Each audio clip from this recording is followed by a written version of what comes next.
welcome, and thank you for coming to listen to me. It's always a great pleasure to see a full room and every chair has a bum on it. It's brilliant. I am Melissa Briggs and I'm CEO of B Solar Tech, and I talk about solar tracking. Most of you will not have a clue what solar tracking is, but that doesn't matter because I'm going to explain. The technology is based in Finland, and I brought it to the UK 5 years ago, and it's already won a Build It Award for Best Home Technology. I won a PE award 2 years ago and beat Elon Musk into second place for championing sustainability and renewable energy. And we are already shortlisted for a Best Sustainability product for this year, which was only announced yesterday. So I'm really chuffed about the product and what it's achieving in terms of awareness, but you guys haven't heard of it before. So let us tell you what it does. This is a very important point. Did you know that enough sunlight falls on the Earth every single hour to meet the world's energy demands for a whole year? Yet despite that, only in England, less than 1 million people have renewable energy for their homes, out of 28 million homes. So the message definitely isn't getting through for most people that renewable energy is the way forward. However, it appears that the energy crisis and the cost of electricity has actually made you all focus on the fact that, oops, maybe it's time to do something about it. So you're probably aware of the bad news. The bad news is that now electricity is eye-wateringly expensive. The subsidies from the government came to an end about 3 years ago. The thing called the feed-in tariff was a brilliant idea. It got a few people off the ground, and they're now all deeply smug. The investment they made 10 or 12 years ago is paying them all about £1,800 a year. Unfortunately, because the government said it would last for 25 years, and when 100,000 people took it up, they then lowered the cost, they lowered the benefit gradually, until by the end of the scheme it was worth nothing. In their infinite wisdom, because we know how wise governments are, they replaced it with a thing called the Smart Export Guarantee. However, when they made the legislation, it applies to companies that have over 150,000 electricity companies, which in fact is most of them now. But the legislation actually says they have to give you more than 0p.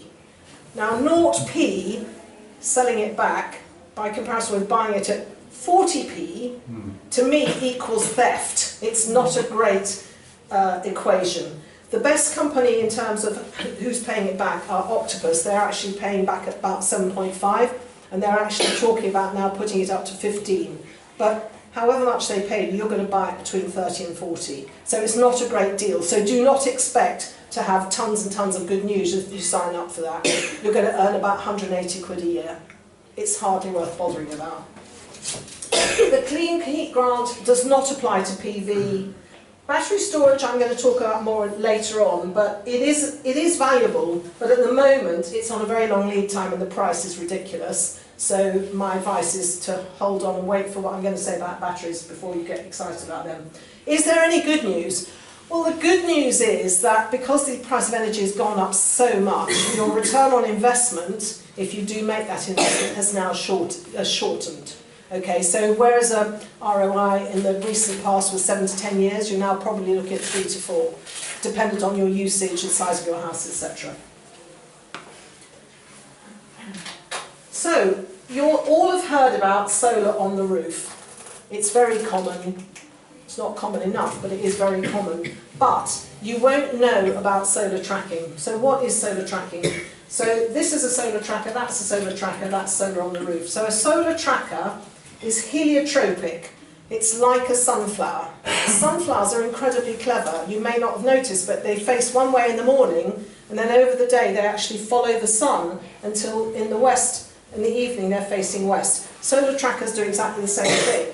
In the morning they're facing east, and then over the day they move fairly imperceptibly every 6 or 7 minutes until they're facing west in the evening. So they traverse through about 180 degrees. So if you imagine a protractor, it looks like that. Then 6 degrees below the horizon when the sun dips down, they automatically track back on the same arc. They don't go around in a circle, on the same arc, so they're ready to do the whole thing again the next day. They're controlled by GPS. It's not magic. It's satellite driven. Okay, so GPS and the position sensor, the tracker knows where it is and where the sun is at all times. So how big is a Heliomotion system? The answer is there are 3 different sizes.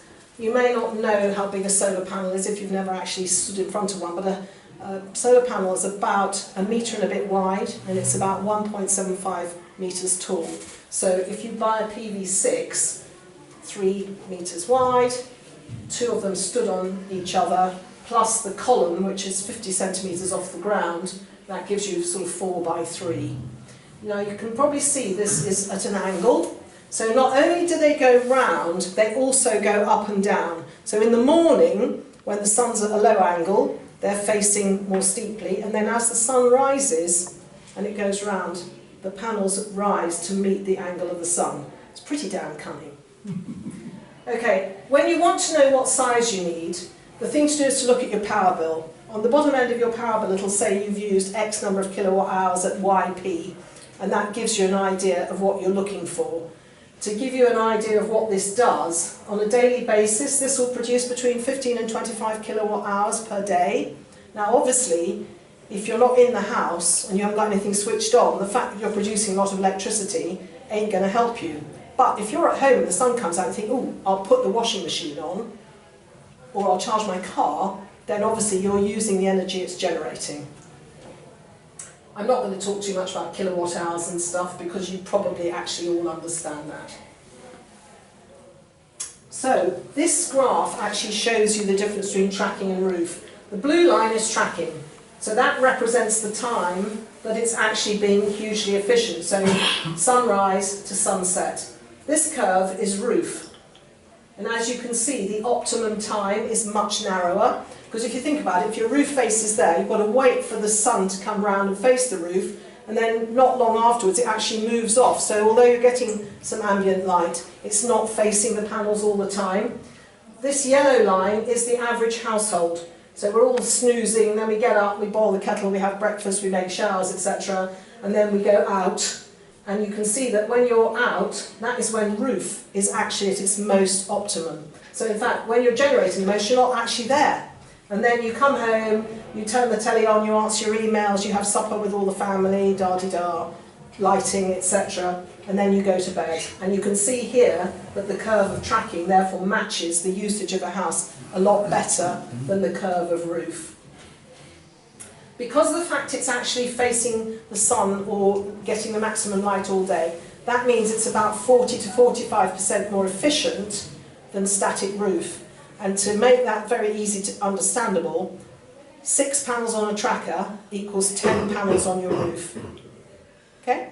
By the way, if you want to ask anything as I'm going along, just put your hand up and ask away, okay? You can interrupt as much as you like, it's not a problem.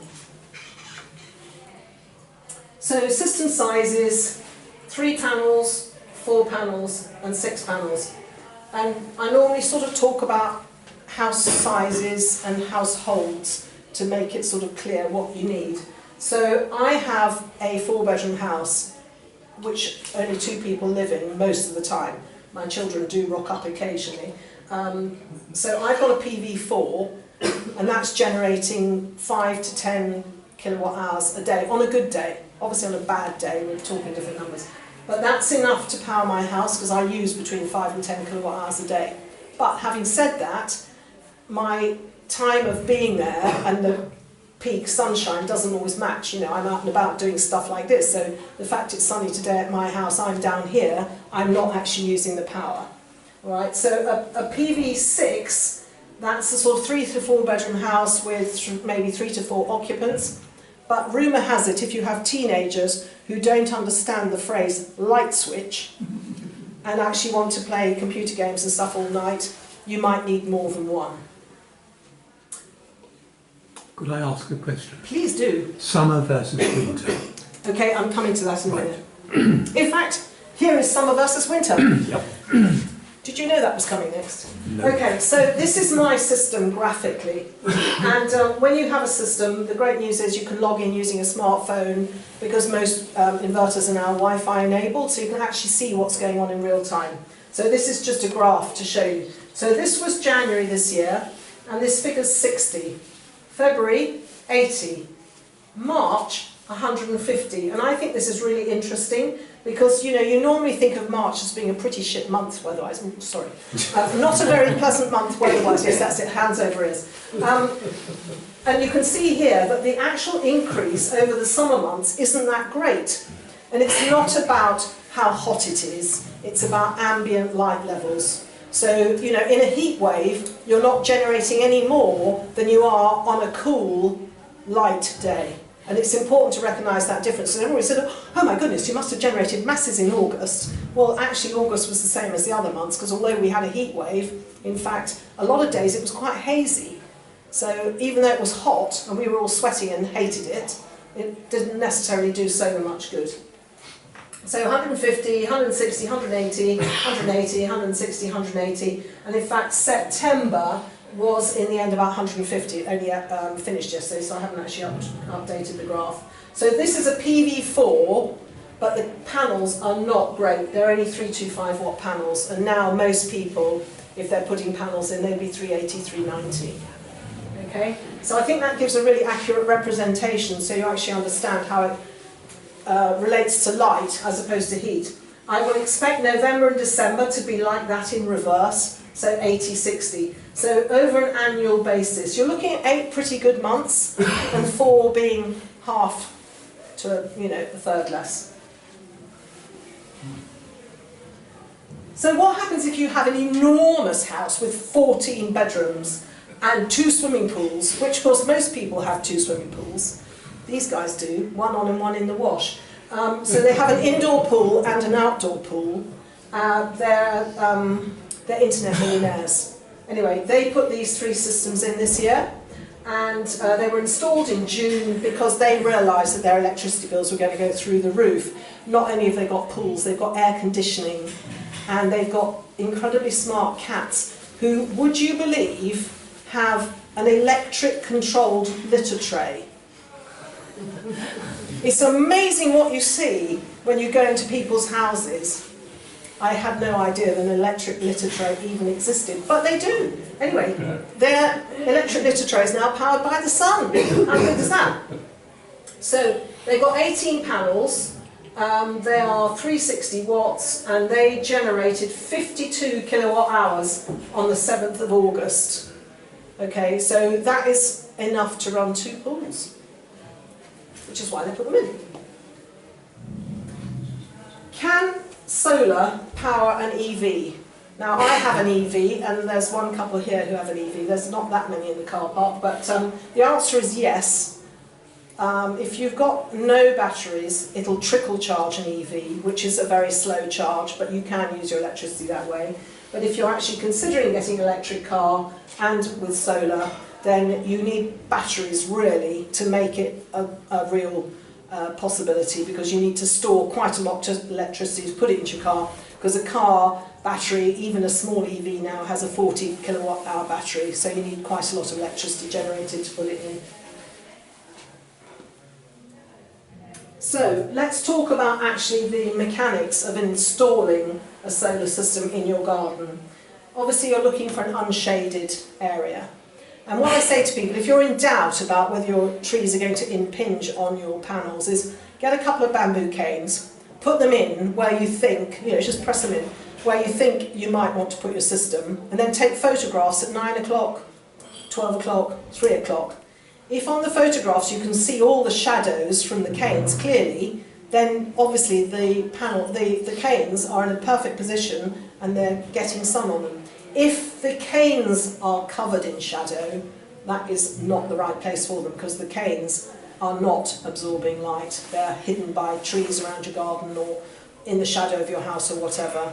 So that's the easy way. I mean, yes? So I was going to ask, when you're considering this, how much space do you need on the ground? So okay, so panel one, do you need like the six panel one, yeah, that needs a 5 metre turning circle. Okay. Okay. What about the smaller ones? The smaller ones, it goes 5, 4, 3. So if you've got a PV3, it's 3 metres. And we suggest leaving enough space, because if you want to get around it with a mower, you don't want it to go underneath it. That's a pain. Okay, so these things are called ground screws or ground anchors. They're a relatively modern invention, but they're brilliant. It takes half an hour to put them in with this special tool, which is called an Atlas Copco Cobra. Instead of the old-fashioned method, which is digging a cubic metre hole, pouring concrete, waiting for the concrete to cure with the foundation column buried in it, this takes half an hour. Concrete is actually the most polluting product. In comparison with fossil fuels, it's worse because of the way it's manufactured. So this is a much more eco solution, much quicker. I also can sell you the ground anchors if you want to put them in with your system. So you need 4 plus a base plate, which is that thing there, a tool. We've changed the design now to take away the need for a jig, so you don't need that anymore. Copco Cobras are available from Speedy Hire. You can hire one for half a day. So, putting it together.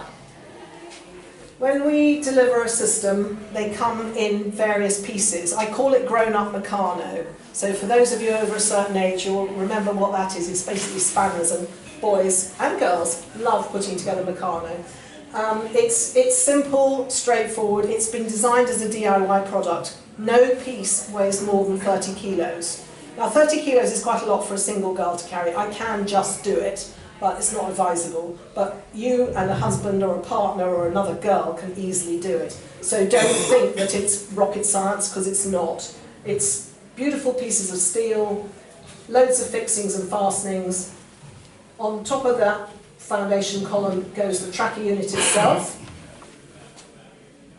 Then on top of... Yeah, of course you can.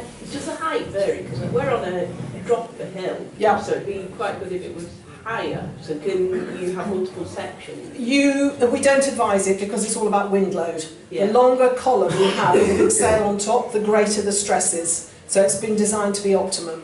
Yeah. Okay, so you can put it on a slope. All you've got to do is level the piece where the ground base is, and then put that in level. But it doesn't matter if the system itself is on a slope, as long as it's in the sun. So you don't have to put it at the top of a hill. Yeah. Okay. So there's a big drop down. So I was wondering, like, you know, because the wall where the drop is would shield it, and you could raise it up to what is actually the road level. Yeah. No, I'm not going to advise a long column. It's Okay. not structurally sensible. Okay. If you're putting in more than one, which is perfectly okay, you can put them in singly or in quantity, there is an optimum distance between them. These are 7 metres apart, and that's because you don't want the front one to shade the back ones. So 7 metres to there, 7 metres to there, etc. And you'll see what happens in a minute once how that actually affects the look of the thing. These are all the aluminium bits on the ground that are going to be made into the frame. Hi. What about planning for these? No planning required for one, unless you're in a listed, if you've got a listed building, then in theory you have to ask for planning. If you're in a conservation area, in theory you're supposed to ask for planning. However, there are reasons why planning should be fairly straightforward, even in a beautiful village like this. So your council here, are you local?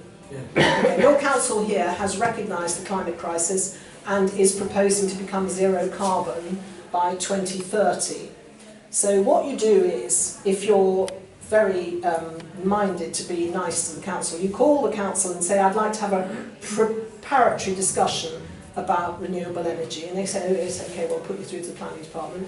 And then you say to the guy who picks up the phone, or the gal, you say, I understand that you're a zero carbon council, aren't you? And they'll say, oh yes, we're trying to do the right thing. So then you'll say something like, well, in that case, you'll be really glad to hear that we're planning to put mitigation measures in, and you won't expect us to need planning permission, will you?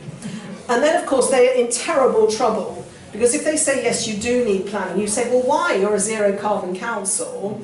And if they say, no, you don't need it, they're thinking, oh gosh, are we going to get killed by all the people all around them who are going to object? You know, obviously there are NIMBYs around. Yeah.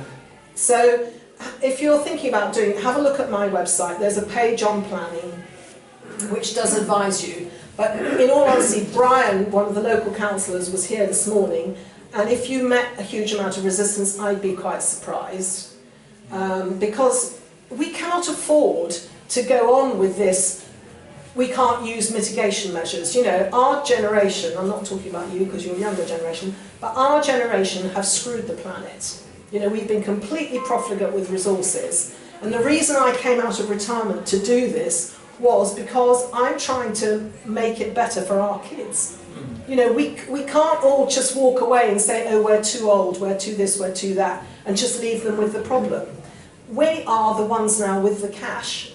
You know, a huge number of kids can't afford to buy houses, they can't afford even to pay their electricity bills. So it's really beholden on all of us to make the effort to make sure we can generate some electricity, which then they can inherit the houses or whatever, and they have got the benefit of renewable energy. Which means that the councils have to start saying yes rather than no. Okay, there are certain elements of solar I do not agree with. I'm not pro solar farms. And a lot of people say, well, that's really surprising, you sell solar. But there's a complete difference between putting solar on Morrison's, Tesco's, Waitrose and Aldi than putting it on greenfield land or down people's gardens. You know, down people's gardens, it's great. It takes up 5 square metres. You are doing your bit. Putting it on Morrison's, they should all be covered in solar.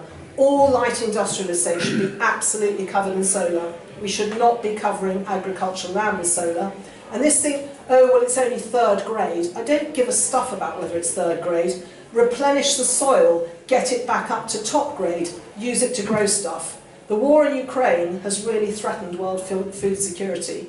There is also the element of ethical procurement. Yes. When you bear in mind that 45% of crystalline silicon comes from the northern regions of China, and as a result of coal for energy and slave labour from the Uyghurs. You're absolutely right, which is why I sell European design panels. Thank you. I'm ahead of you. Yeah. So if you buy panels from me, they will be designed in Switzerland and made in Germany. There is a really good company in the UK called Oxford PV that have gone into PV production, but they're a year behind on production because of COVID, so I'm waiting to buy British made. Well, they won't be British made because they're British designed, but they're actually made in Germany because they put their factory in Berlin. But I'm very pro using UK stuff. My steel is made in Worcester, my aluminium extrusions are made in Cheltenham, and my ground anchors are made in Newport, so 90% of the system is UK based.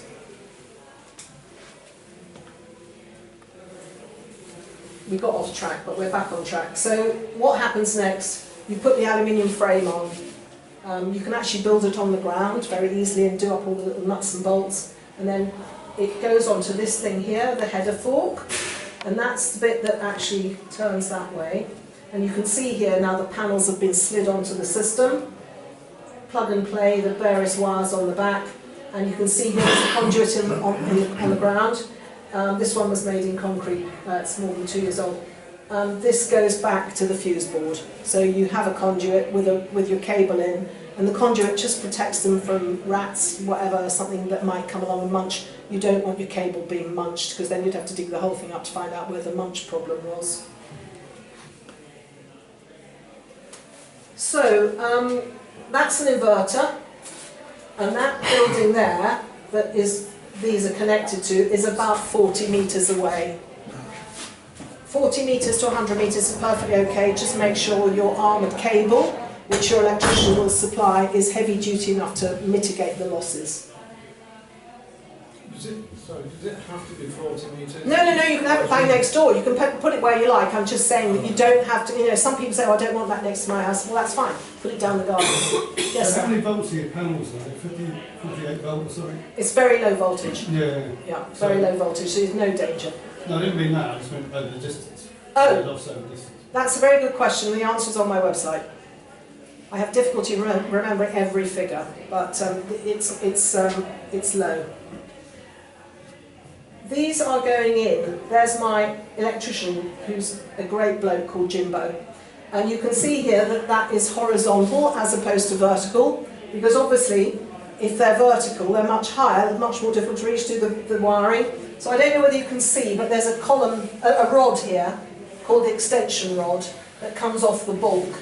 That bulk there, that sort of little square bit, that has to face south when you're installing, because then once that's lined up with the tracker unit itself, it knows where then to be facing. The position sensor and everything are facing the right way. So this enables you to actually put the whole thing together, and you can see once it's done, then they're tipped so that they're vertical. The other thing about this is if there's a high wind, you can tip the system to the vertical, to the horizontal, to actually avoid the worst of the wind. So in the last 5 years, I've turned mine off once. One of the regular questions I get asked is, what will they withstand? They'll withstand 80 miles an hour. So last October, I think it was, we had Arwen, didn't we? Anyway, I saw that coming out, I thought, no, I'm going to turn it off.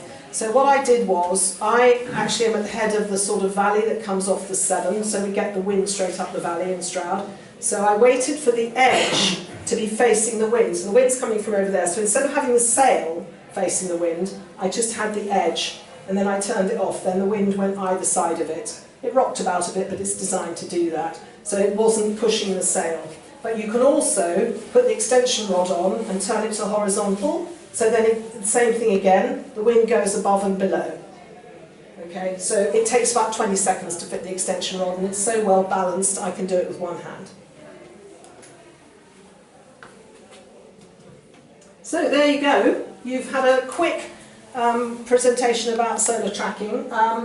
All the data sheets, etc., are available. You can get them from my website. There's an email address, there's a landline there, and there's my mobile there. And my details are on the bottom of the leaflet. So if you want to get in touch, if you get in touch with me this week, just say we were at CoLearn, so I know that you were here, so that you actually, because I don't like to repeat, stuff in an email if I've already told you.